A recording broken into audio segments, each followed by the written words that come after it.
você, leitor e leitora do Portal da Holanda. Eu sou Humberto Amorim. Nós estamos de volta para darmos sequência a este ciclo virtuoso de entrevistas com os candidatos a postos como senadores, como deputados federais, deputados estaduais, governadores. E hoje nós recebemos o candidato à reeleição para o Senado, o senador Eduardo Braga, que está aqui ao meu lado, e vocês já estão o vendo. Eu gostaria muito de realçar aqui que a gente não deixe passar em branco esta grande oportunidade que estamos tendo de ouvir, analisar e, logicamente, embasar a nossa decisão para que os bons, os melhores sejam eleitos. Isso vai ter um benefício geral para todo mundo que mora no estado do Amazonas. Afinal de contas, nós vamos ouvir as palavras, as propostas, as ideias de uma pessoa que ocupa um cargo importantíssimo na política de todo o nosso país, o cargo de senador. E ele está justamente nessa luta para a reeleição. Vamos prestar muita atenção ao que ele tem a dizer. É o que eu gostaria de conclamar, já conclamei no início dessa nossa entrevista. Eu volto já já.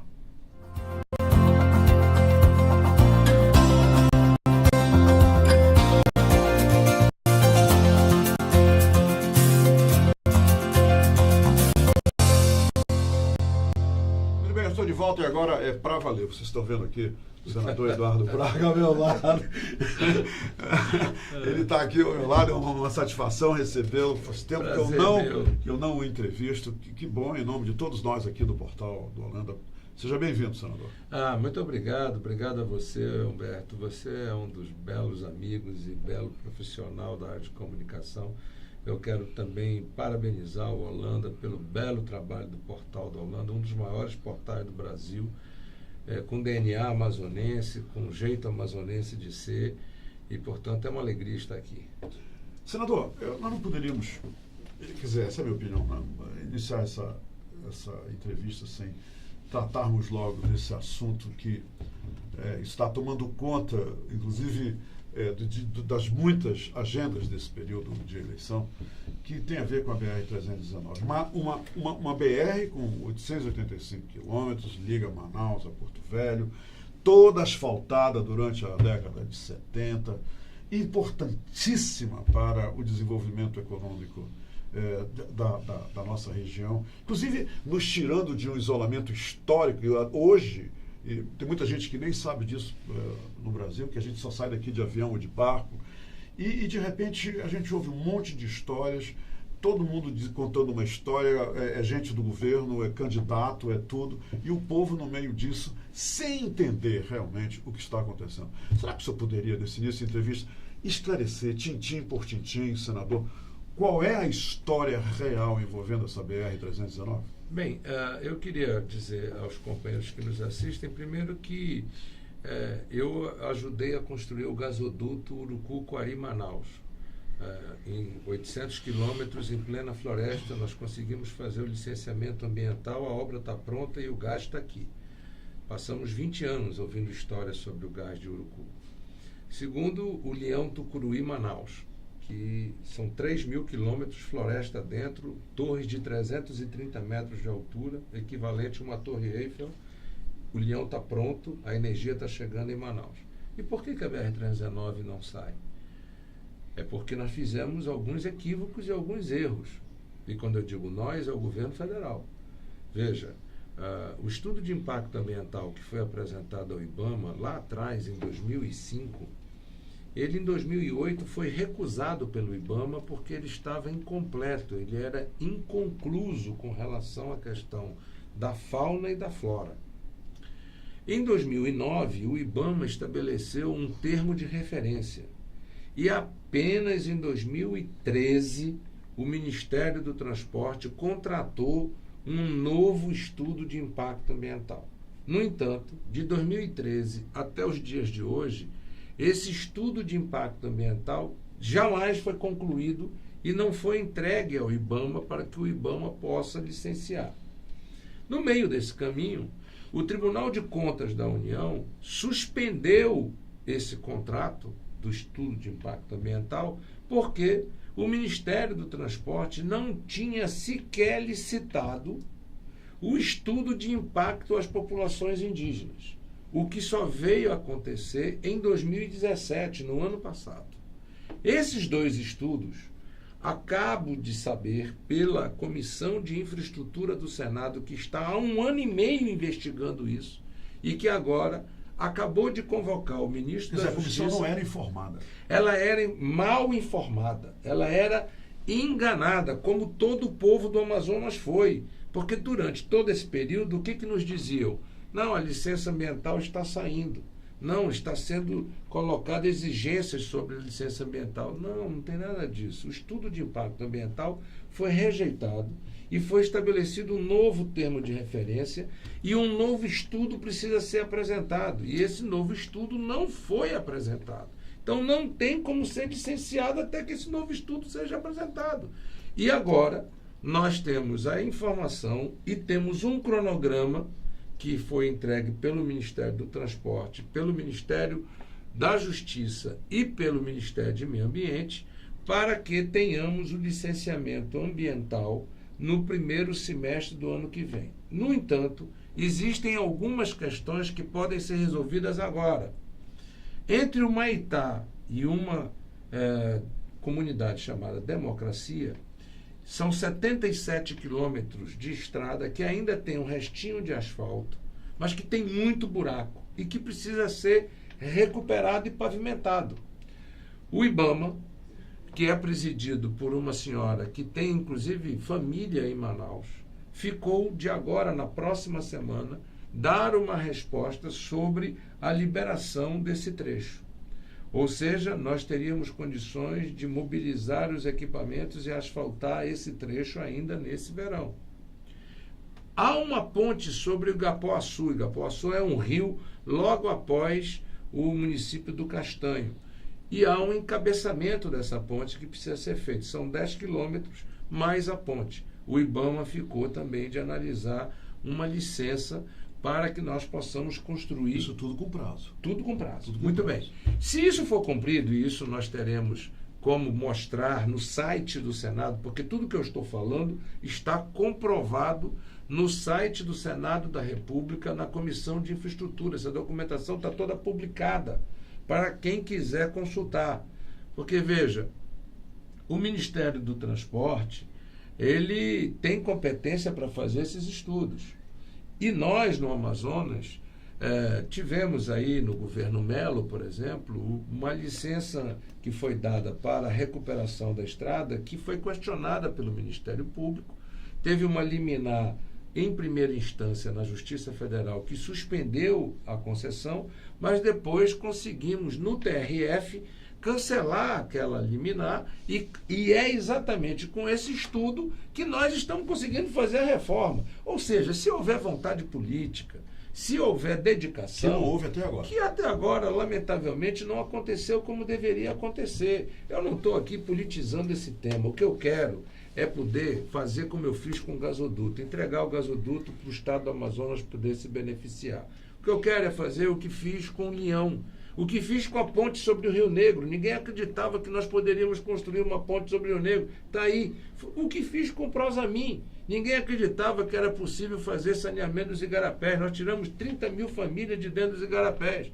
E é possível sim, e eu me recuso, enquanto cidadão brasileiro, enquanto senador da República, enquanto um ser da política brasileira, ver uma estrada essencial, estratégica para o país e para nós, como a BR-319, não ter o seu licenciamento, senador, e não ter a sua obra executada. Muito bem, senador. Então isso tudo agora está no passado, acabou, né? Hoje, criando uma situação hipotética para o senhor, baseado no seu empenho, no seu desempenho para ser reeleito, o senhor acha que com mais 8 anos no Senado, e agora com esses dados, senhor desses dados, nós teremos finalmente, num prazo máximo de 8 anos, isso tudo é hipotético, essa estrada entregue, quer dizer, reentregue ao povo do Amazonas, e esse período todo de embromation vai ter um prazo de validade? Eu espero que sim, eu estou me dedicando para isso. Nós conseguimos fazer o gasoduto, conseguimos fazer o Leão de Tucuruí, conseguimos fazer a ponte sobre o Rio Negro, o Prosamin, a Avenida das Torres. Tantas obras nós fizemos no Amazonas, muitas delas com licenciamento ambiental do governo federal, outras do governo do estado com o governo federal. E eu espero que a gente possa remover esses empecilhos todos que nós finalmente identificamos, porque quando você tem um problema, você tem que identificar o problema. Finalmente o problema está identificado. Eu tenho um sonho. Sonhar não é proibido. Eu sonhava em fazer a região metropolitana, fiz. Sonhava em fazer o Prosamin, fiz. E sonho em fazer a BR-319 asfaltada e sonho em interligar Lábrea a Apuí também de forma a ter uma nova fronteira econômica de verdade no Amazonas. E tem duas estradas que são fundamentais além das duas BRs. É o ramal da Democracia, que interliga Manicoré a BR-319, e a estrada Novo Aripuanã-Apuí, que nós precisamos também asfaltar. Esse conjunto que eu estou dizendo abre uma nova fronteira econômica. Isso sonha nessa realização. Claro, e digo, é possível. É preciso ter um trabalho firme por parte do governo federal e um trabalho firme por parte do governo do estado. E fazer isso de forma transparente para que a população possa acompanhar. E eu digo a você, se Deus quiser, tendo o voto de confiança do povo do Amazonas, vou conseguir realizar mais esse sonho. Senador, eu conversei semana passada com o presidente da Amazonas Energia, Tarcísio Rosa, que o senhor conhece, e ele me disse o seguinte, que o prazo fatal, semana passada, dia 27 de setembro, para a privatização da Amazonas Energia. Eu já soube hoje de manhã que, e lhe confesso que não me deram data nenhuma. Me disseram, Humberto, olha, mudou, já não vai ser mais no dia 27. Eu gostaria de ter aqui, até porque muitos das pessoas que eu conheço na Amazonas Energia disseram que veriam a entrevista, como estão vendo agora, só para ouvir a sua opinião sobre a questão da Amazonas Energia, que hoje teve publicado num jornal local que eles vão abrir uma nova oportunidade para a demissão voluntária. Então, comente a Amazonas Energia, por favor. Vai ser ou não vai ser privatizada? Primeiro, é um crime o que o governo federal está fazendo. O governo federal quer que o povo do Amazonas assuma uma dívida que não é do povo do Amazonas. A privatização, como proposto pelo governo federal, é um crime contra nós. E nós conseguimos suspender o leilão, porque é um crime. Já foi suspenso? Está suspenso, o leilão está suspenso. Vai depender de uma votação que vai acontecer no dia 9 de outubro no Senado, que eu espero que a gente ganhe. Por quê? Porque há uma dívida que foi fabricada pelo governo federal dentro da Amazonas Energia.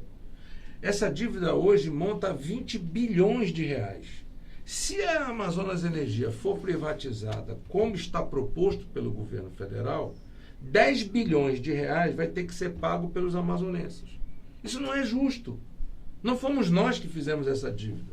Quem fez essa dívida foi o governo federal quando marretou a conta de subsídio do combustível na Amazônia. Veja, para gerar energia no interior do estado, a energia custa R$1.000 o megawatt-hora gerado.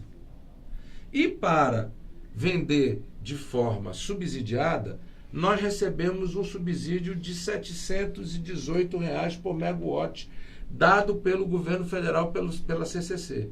A ANEEL simplesmente glosou 35% a 40% desse subsídio e gerou um caixa negativo na Amazonas Energia de 10 bilhões de reais, porque os outros 10 bilhões, pela lei de privatização que está no Senado, a União assume. Mas a União só quer assumir metade da dívida. Ela fez 100% da dívida e quer assumir metade da dívida. A outra metade, se houvesse um comprador, esse comprador iria pedir uma revisão tarifária extraordinária e ia querer jogar para o consumidor amazonense. E o que eu estou dizendo? Não. O governo federal assume toda a dívida, faz uma inversão. Essa é a sua proposta. Essa é a minha proposta. Porque, senão, quem vai ser prejudicado é o nosso Estado, é o nosso povo, é a nossa economia. E mais, eu não acredito que o Senado da República permita que façam com o Amazonas aquilo que não fizeram com os outros estados. Porque nos outros estados a União resolveu. Por que só no caso do Amazonas não será a União que vai resolver? Enquanto voz eu tiver no Senado, enquanto força eu tiver no Senado, vou brigar para que isso não aconteça. Agora, não há dúvida que se a gente resolver isto e resolver questões regulatórias importantes, como a rampa do gás, e o pessoal da Amazonas Energia que tá assistindo sabe do que eu estou falando.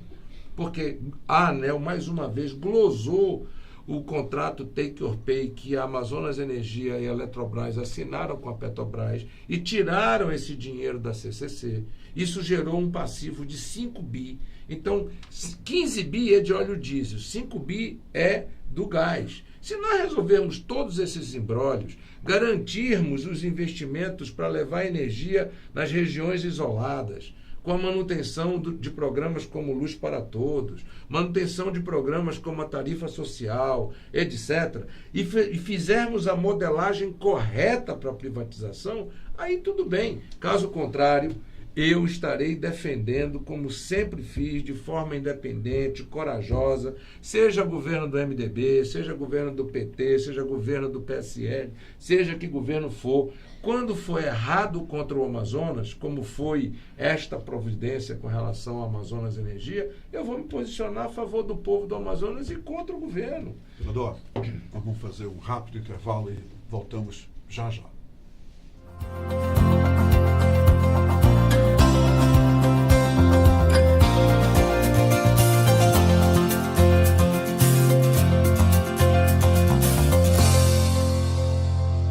Eu estou de volta para continuar entrevistando o candidato ao Senado do estado do Amazonas, Eduardo Braga. Senador, candidatos vêm aqui e todos expressam a sua versão sobre o interior do estado do Amazonas. O senhor conhece muito bem o interior do estado do Amazonas, como ministro da Minas e Energia, como ex-governador. Eu sei que o senhor conhece bem o estado, o interior do nosso estado.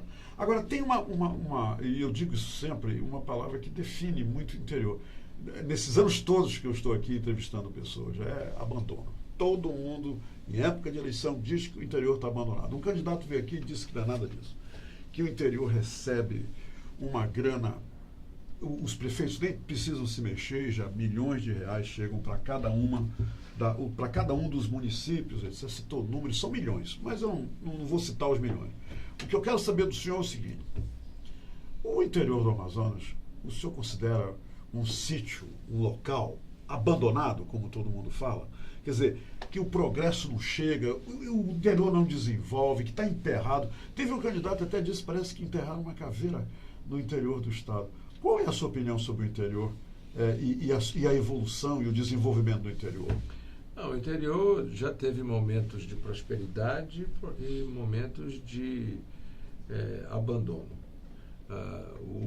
Lamentavelmente, por exemplo, depois que eu saí do governo, nós tivemos um período, mais precisamente no governo Melo, que foi um desastre. O interior estava abandonado. Nós temos que dar nome aos bois, porque senão fica muito vago, né? Durante 4 anos, o interior ficou completamente abandonado. A educação foi um desastre, tanto é que está aí. O IDEB saiu e nós tivemos uma regressão no IDEB e foi o pior índice do Brasil. Nós caímos, foi a pior queda de IDEB de ensino médio no Brasil foi no Amazonas. E eu nunca vou me esquecer no debate de 2014, quando entramos no debate sobre educação, que o meu opositor disse na época, essa é a minha praia. Bem, a praia matou afogado todos os nossos sonhos sobre educação. Portanto, há períodos e períodos no interior, nós temos que separar. Agora, o que é verdadeiro é que nós precisamos criar um modelo de desenvolvimento econômico social para geração de emprego e renda no interior do estado. Porque o extrativismo acabou e nós precisamos do que chamamos de pós-extrativismo no interior. A minha proposta é a Zona Franca Verde, que vinha funcionando, mas depois, como muitas vezes acontece, O ciclo econômico, você que é uma pessoa esclarecida e você que está nos assistindo, sabe que ele precisa de 2 décadas para que o modelo possa se amadurecer, possa se implantar. A própria Zona Franca de Manaus levou mais do que 2 décadas para se transformar no polo industrial. Portanto, o grande desafio no interior do Estado é que o Estado ficou abandonado nesse recente período dos últimos 4 anos, e isso fez com que a infraestrutura urbana do interior fosse completamente destruída. É uma buraqueira total. Agora, depois... O cenário hoje não é bom? Não, o cenário hoje não é bom. É um cenário que há uma esperança, há uma luz de esperança, porque finalmente, depois de muitos anos, começa a haver novamente investimentos no interior do Estado, mas nós precisamos de uma política de desenvolvimento para o interior. Não basta uma ação isolada. E infraestrutura é fundamental. Por isso é que eu tenho me esforçado tanto para fazer agora a contratação do Linhão Itacoatiara-Tucuruí, né? Parintins, Tucuruí, a licitação vai ser no dia 20 de dezembro, o Maitá-Porto Velho vai ser também no dia 20 de dezembro, e tudo isso tem um objetivo, é criar infraestrutura, logística, que gera emprego no interior. Né? Se nós não abrirmos também umas novas fronteiras na área do agronegócio no interior do Estado, é muito difícil gerar emprego. Mas eu lhe digo, hoje a realidade no interior é diferente do que era 20 anos atrás. Hoje nós temos a UFAM, que eu consolidei no interior do Estado. Eu peguei a UFAM com 1.800 alunos e entreguei com 20 mil. Hoje ela tem 23 mil alunos, a UEA, melhor dito. A UFAM, na época em que eu estive no governo, nós fizemos campus da UFAM no interior do Estado, com apoio do governo federal. O IFAM está presente em vários municípios do interior. As escolas melhoraram. Lamentavelmente, tivemos um período de 4 anos em que as coisas foram... Foi um vendaval que aconteceu no interior nesses 4 anos. Nós vamos precisar de tempo para recuperar e precisamos fazer, obviamente, políticas públicas do governo brasileiro, não só... Porque, veja, Humberto, o Brasil hoje não tem 13 milhões de desempregados. O Brasil tem 13 milhões de desempregados que estão procurando emprego. Tem 5 milhões que já desistiram de procurar emprego. Portanto, nós estamos falando de 18 milhões de brasileiros desempregados. E se nós considerarmos quem está vivendo de bico, vendendo quentinha, churrasquinho, cachorro-quente, etc., isso vai para 25 milhões de brasileiros. O Amazonas está dentro disso. Manaus tem muita gente desempregada. No interior, 75% da população economicamente ativa está desempregada. Então, o que nós precisamos? De uma política de desenvolvimento econômico e social que seja sustentável no interior para gerar emprego, renda, perspectivas futuras, melhoria na educação, melhoria na saúde pública, melhoria na infraestrutura. Isso vai fazer com que o interior do estado do Amazonas avance. Senador, infelizmente nós somos escravos do tempo e Claro. nosso tempo acabou. Claro. Mas o senhor tem agora 2 minutos para dizer aos eleitores do estado do Amazonas por quê, qual é a maior razão que o senhor tem para solicitar a eles o voto para a sua reeleição ao Senado Federal. Primeiro dizer ao povo do estado do Amazonas que eu tenho que começar agradecendo a você por todas as oportunidades que o estado já me deu. Eu governei o Amazonas por 8 anos, fizemos muito, mas ainda há muito a ser feito. Depois disso tivemos retrocessos, é claro, citei aqui, mas nós não podemos desistir. Conseguimos fazer o gasoduto, conseguimos fazer o Linhão de Tucuruí, conseguimos prorrogar a Zona Franca para 2073, conseguimos fazer a ponte sobre o Rio Negro, implantar a região metropolitana, iniciamos o projeto de duplicação da M070, Manaus-Manacapuru, que até hoje não foi concluída, a Avenida das Torres, que depois mudaram o nome para Avenida das Flores, até hoje também não foi concluída, tendo recurso, o anel viário. Tudo isso são políticas públicas em que governo, Senado, Câmara dos Deputados, etc., tiveram participação e eu participei intensamente, seja como governador, seja como prefeito de Manaus, seja como senador e seja como opositor à situação. eu quero te pedir a oportunidade de continuar como uma voz independente, corajosa, em defesa do Amazonas no Senado. Para isso, eu peço o seu voto. E para votar no Eduardo Braga, se você é flamenguista, não tem problema, vota no Eduardo. Se você é vascaíno, não tem problema, vota no Eduardo. Se você é caprichoso ou garantido, também não tem problema. Mas se você me der essa oportunidade, você terá, como teve e continuará tendo, um senador dedicado, com coragem, com independência, para defender as reformas que nós precisamos, mas que não prejudique o povo humilde, e sim que faça com que nós tenhamos justiça social, justiça fiscal e justiça tributária, para que o Amazonas volte a gerar emprego e renda e o Amazonas volte a crescer. O Brasil precisa melhorar, o Amazonas precisa melhorar. Para que isso aconteça, é preciso que nós tenhamos reformas, mas reformas certas. Para que as reformas sejam certas para você que está nos assistindo, é preciso que tenhamos senadores, porque é no Senado que nós temos o equilíbrio. O Amazonas tem 3 senadores, São Paulo tem 3 senadores. Se tivermos senadores atuantes que defendam com coragem o Amazonas, é no Senado que nós vamos poder fazer valer a voz do Amazonas. Na Câmara, somos 8 deputados federais contra 70 de São Paulo. Portanto, é só para dar um exemplo. E eu quero te pedir o voto no 155, Eduardo Senador, a voz de independência e coragem, um senador que ama o povo do Amazonas e que quer trabalhar pelo Amazonas. Candidato Eduardo Braga, muito obrigado pela entrevista. Eu que agradeço a você. Mais uma vez entrevistado. Prazer enorme. Espero que não passe mais tempo. Que não demore tanto, né? Tanto para eu entrevistar. Minha gente, por hoje é só. Muito obrigado pela companhia de todos vocês. E aqui, aquele lembrete de sempre. É o seguinte, as informações, tá aí, ó, chegaram até você. As propostas dele chegaram até você. Agora, usar da sinceridade, da esperteza de consciência, para nós escolhermos, baseado nessas propostas, em tudo que é dito aqui pelos candidatos, escolhermos os melhores. Nós temos essa capacidade agora. E, lembrando, eu não vou deixar jamais de relembrar a você, se alguém quiser comprar o seu voto, se alguém quiser trocar o seu voto por alguma coisa, não faça isso. Porque se você fizer isso, você está passando recibo de otário. Você é um otário. E só faz isso quem é eleitor otário. O candidato vai se eleger e vai morrer de rir de você. E aí depois ele aparece lá, 4 anos depois, e não adianta reclamar. Não adianta, porque otário, eleitor otário, não tem direito a reclamar. Tá bom? Obrigado pela companhia.